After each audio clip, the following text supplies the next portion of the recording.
US President Donald Trump has reacted on this, backing his DOGE chief, backing Elon Musk, slashing $21 million in funding to allegedly increase voter turnout in India.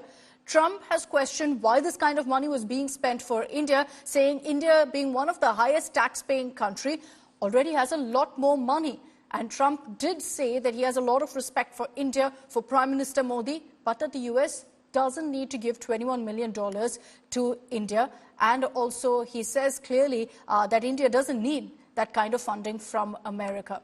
In the 2024 Lok Sabha polls, just look at those figures. Our voter turnout was 65.79% against 63.9% in the US presidential polls, which obviously raises us to wonder and ask the question of why money should be pumped from US to India for voter turnout. Well, why are we giving $21 million to India? They got a lot of money. They're one of the highest taxing countries in the world in terms of us. We can hardly get in there because their tariffs are so high. I have a lot of respect for India. I have a lot of respect for the Prime Minister. He just left, as you know, 2 days ago. But we're giving $21 million for voter turnout.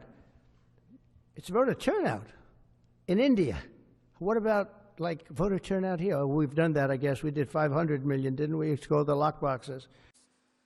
Okay, let's bring in Shashank Mattu for more details to kind of decode the message from President Trump. You know, Shashank, there are so many questions right now of exactly what that $21 million was actually used for in India. We still don't know what really they meant by money being sent for voter turnout in India, when this money was sent. But the message from the US administration is very clear, that it is an unnecessary expense for America.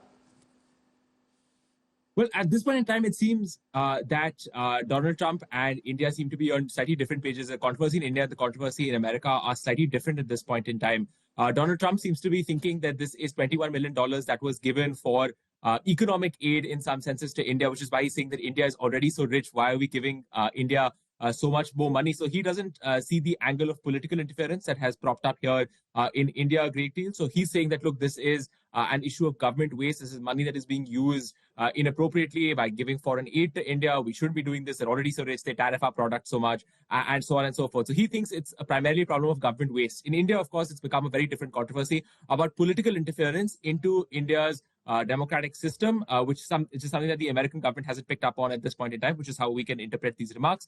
But more specifically on the controversy in general, this figure of $21 million is being cited.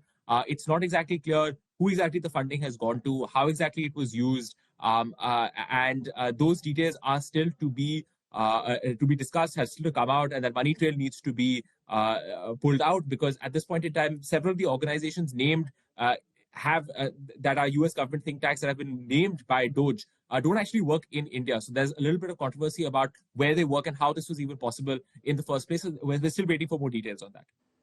Thanks, Shashank, for those details. One thing is for sure, India is in agreement that we don't need that kind of money for a voter turnout, because we just showed you the figures of what our voter turnout is versus that of America.